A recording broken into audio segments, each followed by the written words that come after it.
الحمدللہ، اللہ تعالیٰ کا لاکھ لاکھ شکر ہے کہ مالک الملک نے اپنی یاد کی توفیق اور موقع عطا فرمایا۔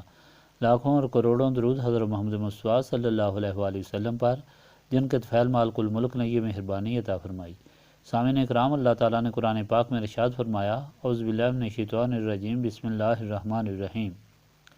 اور جاہل لوگوں نے کہا کہ اللہ تعالیٰ خود ہمارے ساتھ بات کیوں نہیں کرتا، یا ہمارے پاس کوئی کھلی نشانی کیوں نہیں بھیجتا۔ اس طرح ان لوگوں نے جو ان سے پہلے تھے اس قسم کی بات کہی۔ ان کے دل ایک دوسرے سے ملتے جلتے ہیں۔ یقین رکھنے والوں کے لیے بے شک ہم نے کھلی نشانیاں بیان کر دی ہیں۔ اس ارشاد پاک میں بھی اللہ تعالیٰ ان لوگوں کا ذکر فرما رہا ہے کہ جن کے دل و دماغ پر مہریں لگی ہوئی تھیں۔ نبی پاک صلی اللہ علیہ وآلہ وسلم کی بے ادبی اور گستاخی کی وجہ سے ان کی عقل سلب ہو چکی تھی۔ ان کے پاس نہ سمجھنے والی عقل تھی اور نہ دیکھنے والی آنکھ تھی۔ یہ لوگ اللہ تعالیٰ کی ہر نشانی کو اپنے سامنے کھلا دیکھتے تھے، لیکن ان پر کوئی اثر نہیں ہوتا تھا اور اس کو وہ کوئی وقت نہیں دیتے تھے، کیونکہ ان کے پاس دیکھنے والی آنکھ ہی نہیں تھی، سمجھنے والا دل ہی نہیں تھا۔ ان کا سب سے بڑا سرخیل ابو جہل تھا، جس کو جہالت کا باپ کہا جاتا تھا یا سب سے بڑا جاہل کہا جاتا ہے۔ علم کے لحاظ سے وہ جاہل نہیں تھا، بلکہ ان میں وہ سب سے بڑا عالم اور فاضل تھا۔ اس کے پاس اس کے علم کا یہاں تک چرچا تھا کہ حج کے دوران لوگ اپنا کلام، نظم اور نثر لکھ کر لاتے تھے اور کعبہ شریف میں اسے اویزاں کرتے تھے، تاکہ علماء اور فضلاء جو حج پر آئے ہوئے ہیں وہ ان کی تصحیح کریں۔ سب سے زیادہ تصحیح کرنے والا ابو جہل ہی ہوتا تھا۔ اس علم کے باوجود وہ جاہل کہلایا، سب سے بڑا جاہل، جہالت کا باپ، اور آج تک لوگ اسے اسی نام سے یاد کرتے ہیں، حالانکہ اس کا نام تو عمر بن حشام تھا، اور اسے کسی ایک آدمی نے نہیں بلکہ لاکھوں کروڑوں اربوں لوگوں نے جاہل کہا۔ قیامت تک اسی نام سے وہ پکارا جاتا رہے گا۔ اس کی وجہ یہ ہوئی کہ نبی پاک صلی اللہ علیہ وآلہ وسلم جب تشریف لائے تو سب سے پہلے وہی بے ادب اور گستاخ ہوا اور وہی بہکا۔ اس نے نبی پاک صلی اللہ علیہ وآلہ وسلم کے تمام معجزات اپنی آنکھوں سے دیکھے۔ سب سے بڑا معجزہ تو خود نبی پاک صلی اللہ علیہ وآلہ وسلم کی اپنی زندگی مبارک تھی۔ بچپن سے لے کر بیس تک آپ صلی اللہ علیہ وآلہ وسلم کی جو زندگی گزری، اس میں کوئی شخص ایسی نشاندہی نہیں کر سکتا کہ نبی پاک صلی اللہ علیہ وآلہ وسلم نے کوئی بات عام لوگوں کی طرح کی ہو۔ آپ صلی اللہ علیہ وآلہ وسلم کی ہر بات پاک اور سب سے اعلیٰ و ارفع تھی، لیکن اس کے باوجود نبی پاک صلی اللہ علیہ وآلہ وسلم نے جب فرمایا کہ قولوا لا الہ الا اللہ محمد الرسول اللہ تفلحوا، لوگو کہو کہ اللہ تعالیٰ کے بغیر کوئی معبود نہیں اور محمد صلی اللہ علیہ وآلہ وسلم اللہ تعالیٰ کے رسول ہیں، تمہاری نجات ہو جائے گی۔ تو ابو جہل ہی سب سے پہلا انکار کرنے والا ہوا۔ اس نے کہا کہ یہ کیسے رسول ہیں جو بازاروں میں پھرتے ہیں اور کھانا کھاتے ہیں؟ جو شخص ایسا ہو وہ رسول نہیں ہو سکتا۔ نبی پاک صلی اللہ علیہ وآلہ وسلم کے جو معجزات عقل کو عاجز کرنے والے ہیں وہ اس نے اپنی آنکھوں سے دیکھے۔ ایک دفعہ اس نے ہاتھ میں کنکریاں لے کر نبی پاک صلی اللہ علیہ وآلہ وسلم سے سوال کیا۔ حضور پاک صلی اللہ علیہ وآلہ وسلم نے ان کنکریوں کو کلمہ پڑھنے کا حکم فرمایا تو انہوں نے اس کے ہاتھ میں کلمہ پڑھا۔ حضور پاک صلی اللہ علیہ وآلہ وسلم جب معراج شریف سے واپس آئے تو آپ صلی اللہ علیہ وآلہ وسلم نے ساری نشانیاں جو لوگوں کے دماغ سے بہت عرفہ والا تھیں ان کو بتائیں۔ اس کے علاوہ یہ بھی بتایا کہ میں آیا تو راستے میں فلاں فلاں قافلے آ رہے تھے، ان کے ساتھ اس قسم کی اونٹنیاں تھیں، اتنے اتنے آدمی تھے، چانچہ ان لوگوں نے تحقیق کے لیے کہ یہ سچ ہے یا نہیں راستے میں آدمی بٹھا دیے۔ جب قافلے والے آئے تو ان سے سوال کیے گئے تھے، ان کے جوابات کی روشنی میں سب نے دیکھا کہ ایک ایک بات بالکل اسی طرح ہے جس طرح نبی پاک صلی اللہ علیہ وآلہ وسلم نے بیان فرمائی تھی۔ اس کے علاوہ ابو جہل نے حضور پاک صلی اللہ علیہ وآلہ وسلم کے جو اور معجزات دیکھے، مثلا جب اس نے یہ ارادہ کیا کہ حضور پاک صلی اللہ علیہ وآلہ وسلم کو شہید کرے تو اس نے دیکھا کہ آگ کی کھندق اس کے اور حضور پاک صلی اللہ علیہ وآلہ وسلم کے درمیان حائل ہے، اور حبشی نیزے تانے ہوئے اس پر حملہ کرنا چاہتے ہیں۔ یہ سارے معجزات دیکھنے کے باوجود اس پر کوئی اثر نہ ہوا۔ اسی طرح اس کے ساتھ دوسرے مشرکین مکہ جن سے کسی قسم کی بھی کوئی غلطی یا بے ادبی یا گستاخی سرزد ہوئی تھی، ان کے دل سیاہ ہو چکے تھے۔ وہ بھی اس قسم کے اعتراضات اور سوالات کرتے تھے۔ نبی پاک صلی اللہ علیہ وآلہ وسلم نے جب اپنی بیعت کا اعلان فرمایا تو رفیع بن خزیمہ نے کہا کہ اللہ تعالیٰ خود ہمارے ساتھ آ کر بات کیوں نہیں کرتا کہ آپ صلی اللہ علیہ وآلہ وسلم آ کر اس کا پیغام ہم کو دیتے ہیں۔ اگر وہ ہمارے پاس نہیں آ سکتا تو کوئی کھلی نشانی ایسی بھیجے جو ہمیں مطمئن کر دے، مثلا مکہ معظمہ کے پہاڑ سونے اور چاندی کے ہو جائیں، یہاں پانی کی نہریں جاری ہو جائیں، یا خشک وادی سر سبز و شداب ہو جائے، تو تب ہم مانیں۔ اللہ تعالیٰ فرماتا ہے کہ ان کے جو اعتراضات ہیں، اسی قسم کے اعتراضات پہلے لوگ بھی کر چکے ہیں۔ حضرت موسیٰ کے زمانے میں بھی ان کی قوم نے کہا کہ اللہ تعالیٰ خود ہمارے ساتھ کلام کیوں نہیں کرتا، وہ خود آ کر تصدیق کرے کہ یہ تورات اسی نے بھیجی ہے۔ ہم اللہ تعالیٰ کو دیکھنا چاہتے ہیں، ہم اللہ تعالیٰ کا کلام سننا چاہتے ہیں۔ ایسا کر کے انہوں نے اللہ تعالیٰ کے غضب کو دعوت دی جو بجلی کی شکل میں ظاہر ہوا۔ وہ سارے کے سارے مر گئے۔ پھر حضرت موسیٰ کی دعا سے ان کو دوبارہ زندگی ملی۔ جب اہل مکہ نے معجزات طلب کیے تو اللہ تعالیٰ نے نبی پاک صلی اللہ علیہ وآلہ وسلم کو فرمایا، اگر آپ صلی اللہ علیہ وآلہ وسلم کی یہ خواہش ہے تو ان کے کہنے کے مطابق ہم سونے کے پہاڑ بنا دیتے ہیں، ان کی یہ ساری باتیں پوری کر دیتے ہیں، لیکن پھر ان کا حال بھی وہی ہوگا جو کہ پہلی امتوں کا ہوا، جن کے پاس رسول آئے اور انہوں نے قسم قسم کے معجزات طلب کیے۔ اللہ تعالیٰ کے حکم سے ان کے سب مطالبات پورے ہوئے، لیکن اس کے باوجود بھی وہ ایمان نہ لائے۔ اس وجہ سے اللہ تعالیٰ کا ان پر غضب نازل ہوا اور وہ قومیں نیست و نابود ہو گئیں۔ یہ لوگ تمام معجزات دیکھنے کے باوجود ایمان نہیں لائیں گے کیونکہ ان کے دل سیاہ ہو چکے ہیں۔ نتیجہ یہ ہوگا کہ یہ بھی نیست و نابود ہوں گے اور ختم ہو جائیں گے، لیکن ہم ایسا نہیں چاہتے کیونکہ آپ آخر الزمان نبی صلی اللہ علیہ وآلہ وسلم ہیں اور رحمت للعالمین ہیں۔ آپ کی موجودگی میں ہم ان پر ایسا عذاب نہیں بھیجنا چاہتے، اس لیے ان کی مرضی کے مطابق ہم کوئی نشانی نازل نہیں کریں گے۔ اللہ تعالیٰ کی ہر جگہ نشانیاں موجود ہیں، کھلی نشانیاں موجود ہیں۔ ایک ذرے سے لے کر آفتاب تک میں اللہ تعالیٰ کی نشانیاں ہیں۔ زمین و آسمان، دن رات، غم اور خوشی، یہ ساری چیزیں اللہ تعالیٰ کی نشانیاں ہیں، لیکن ان ساری نشانیوں کو اس لیے نہیں سمجھتے کہ ان کے دل و دماغ پر اللہ تعالیٰ کی طرف سے مہریں لگ چکی ہیں، کیونکہ اللہ تعالیٰ کے محبوب صلی اللہ علیہ وآلہ وسلم کی انہیں بے ادبی اور گستاخی کی۔ اللہ تعالیٰ یہاں فرما رہا ہے کہ یہ دو قسم کے لوگ ہیں، ایک وہ جو گستاخی کی وجہ سے سیاہ دل ہو گئے ہیں، انہیں اللہ تعالیٰ کی موجودگی اور رسول پاک صلی اللہ علیہ وآلہ وسلم کی صداقت کی کوئی نشانی دکھائی نہیں دیتی اور وہ انکار کر رہے ہیں، حالانکہ ہر چیز اللہ تعالیٰ کی موجودگی اور نبی پاک صلی اللہ علیہ وآلہ وسلم کی صداقت کی گواہی دے رہی ہے۔ خود کلام پاک بھی ایک بہت بڑی نشانی ہے۔ اللہ تعالیٰ نے یہ دعوت دی کہ اگر تم اس کو نہیں مانتے تو اللہ تعالیٰ کے کلام کے مقابلے میں ایک آیت یا سورت لے آؤ اور اپنے سارے مددگار لے آؤ، لیکن تم ہرگز ایسا نہیں کر سکو گے۔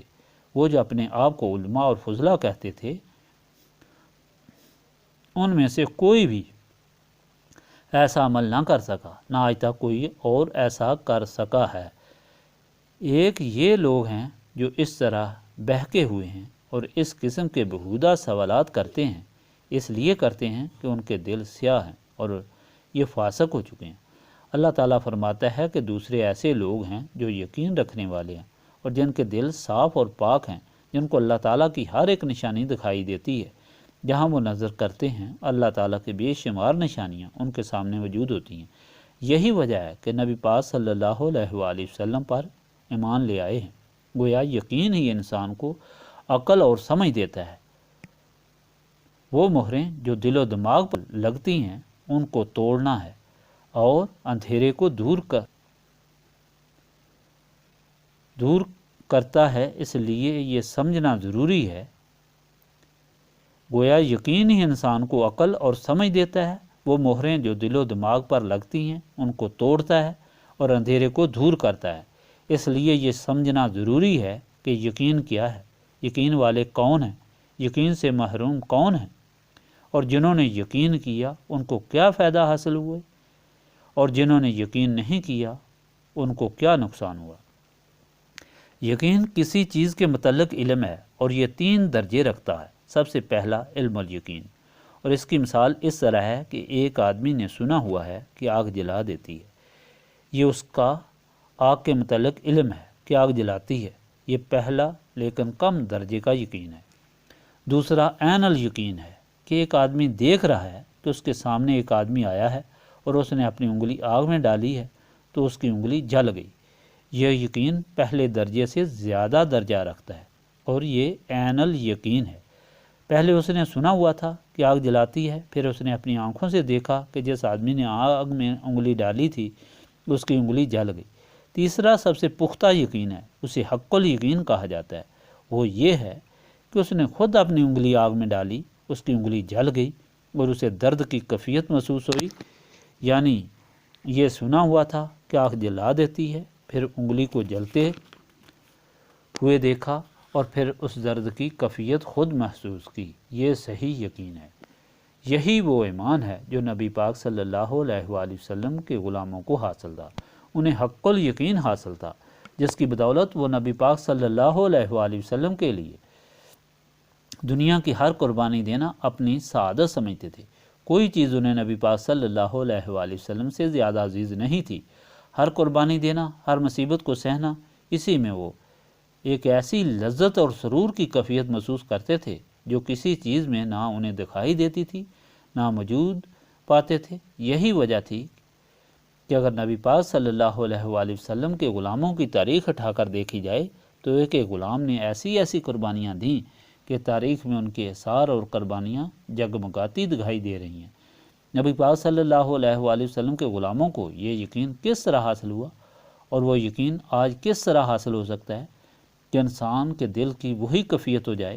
نفس اور شیطان کی وجہ سے دل و دماغ میں جو ظلمت ہوتی ہے، یا دنیاوی خواہشات کی وجہ سے جو دل و دماغ پر مہریں لگ جاتی ہیں، وہ کس طرح ٹوٹ سکتی ہیں، اور وہ اندھیرا کس طرح دور ہو سکتا ہے۔ یقین کی وہ کیفیت ان لوگوں میں کس طرح پیدا ہوئی تھی اور اب کس طرح پیدا ہو سکتی ہے۔ اصل بات یہ تھی کہ جب لوگوں نے نبی پاک صلی اللہ علیہ وآلہ وسلم کو صدق سے دیکھا اور نسبت قائم کی تو اس نسبت سے جو انوار و تجلیات صدر پاک رسول پاک صلی اللہ علیہ وآلہ وسلم کے اندر تھے، وہ ان کے دلوں میں منعکس ہوئے، جن کے جلوے سے، جن کی روشنی سے، جن کی گرمی سے ان کی ساری مہریں ٹوٹ گئیں، ان کی ظلمت دور ہو گئی، اندھیرا دور ہو گیا۔ بالکل اسی طرح ہوا کہ جس طرح بلب کا پاور ہاؤس سے کنیکشن کیا جائے تو آنن فانن اس میں بجلی آنے سے اندھیرا دور ہو جاتا ہے۔ جو ہی ان کی نسبت قائم ہوئی، جو ہی نبی پاک صلی اللہ علیہ وآلہ وسلم کا انہوں نے دیدار کیا اور سچے دل سے دیدار کیا، ان کے دل و دماغ روشن ہو گئے۔ بالکل اسی طرح جس طرح بلب کا پاور ہاؤس سے تعلق قائم ہوتا ہے تو ایک دم روشنی ہو جاتی ہے۔ وہ لوگ تو وہ تھے جو کامیاب ہو گئے، اللہ تعالیٰ کی ہر قسم کی نشانیاں ان کے سامنے تھیں، صراط مستقیم ان کو دکھائی دے رہا تھا، برائی سے ان کو نفرت ہو گئی تھی، اچھائی سے ان کو محبت ہو گئی تھی۔ صراط مستقیم پر چلتے چلتے وہ اللہ تعالیٰ کی رضا حاصل کر کے اس دنیا سے رخصت ہوئے، اور قیامت میں بھی وہ اللہ تعالیٰ کی رضا حاصل کریں گے۔ جو لوگ اس یقین سے محروم ہوتے ہیں، ان کی ہوئتیں، اعتراضات، شیطانی خیالات اور خواہشات قدم قدم پر ان کے راستے روکتی ہیں اور ان کی زبان سے، ان کے دل و دماغ سے ظاہر ہوتی ہیں۔ آج بھی جو شخص یہ یقین حاصل کرنا چاہتا ہے اسی صورت میں حاصل کر سکتا ہے کہ اسی نسبت رسولی صلی اللہ علیہ وآلہ وسلم کو حاصل کرے، لیکن چونکہ ظاہری طور پر نبی پاک صلی اللہ علیہ وآلہ وسلم کی صورت پاک موجود نہیں، جس کے دیکھنے سے ہی تمام اندھیرے دور ہو جاتے تھے اور تمام کفر ٹوٹ جاتے تھے، اس لیے وہ نسبت رسولی حاصل کرنے کے لیے سینوں کی صفائی کی ضرورت ہے۔ سینے صاف اس طرح ہو سکتے ہیں کہ اللہ تعالیٰ کی یاد اس کثرت سے کی جائے، استغفار اس کثرت سے کی جائے کہ جو نفسانی خواہشات شیطان اور نفس کی وجہ سے قلوب میں پیدا ہوئی ہیں وہ دور ہو جائیں اور سینے صاف ہو جائیں۔ جب انسان کا سینہ صاف ہو جائے تو نسبت رسولی صلی اللہ علیہ وآلہ وسلم کے جلوے خود بخود اس سینے میں منعکس ہو جاتے ہیں۔ پھر وہی یقین کی کیفیت پیدا ہو جاتی ہے جو ان لوگوں کو حاصل تھی۔ آج بھی جو نبی پاک صلی اللہ علیہ وآلہ وسلم کے سچے غلام ہیں، جو حضور پاک صلی اللہ علیہ وآلہ وسلم کے ہر اشارے پر اپنی جان، اپنا مال، اپنی ہر چیز قربان کرنا چاہتے ہیں، وہ اسی یقین کی دولت سے مالا مال ہیں۔ یہ یقین کی دولت انہیں اسی صورت میں میسر ہوئی ہے کہ انہوں نے کثرت سے اللہ تعالیٰ کی یاد کی اور اس یاد سے ان کے سینے صاف ہو گئے۔ حاضرین مجلس،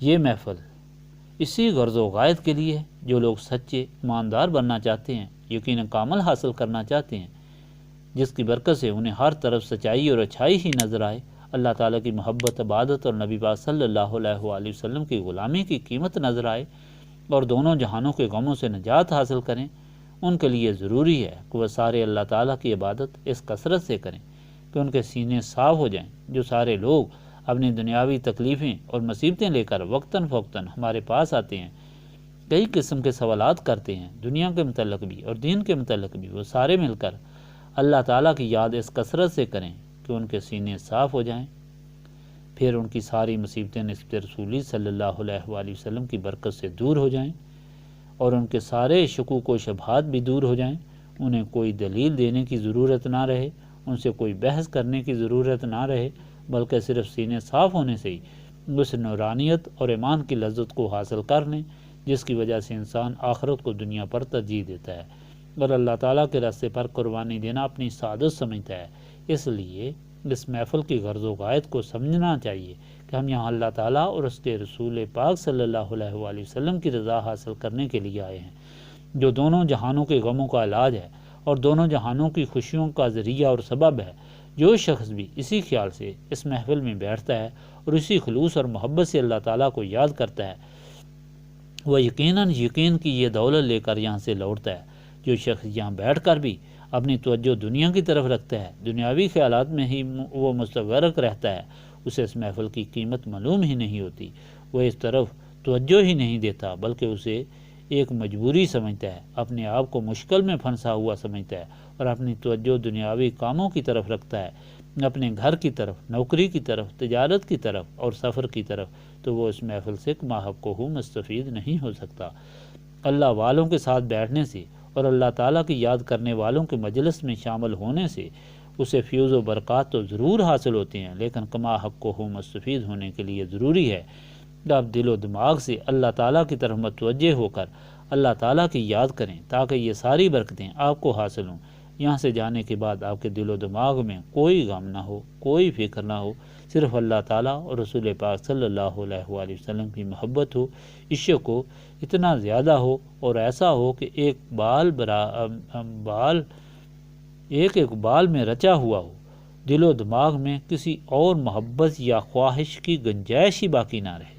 استغفر اللہ العظیم الذی لا الہ الا هو الحی القیوم واتوب الیہ۔ استغفر اللہ العظیم الذی لا الہ الا هو الحی القیوم واتوب الیہ۔ استغفر اللہ العظیم الذی لا الہ الا هو الحی القیوم واتوب الیہ۔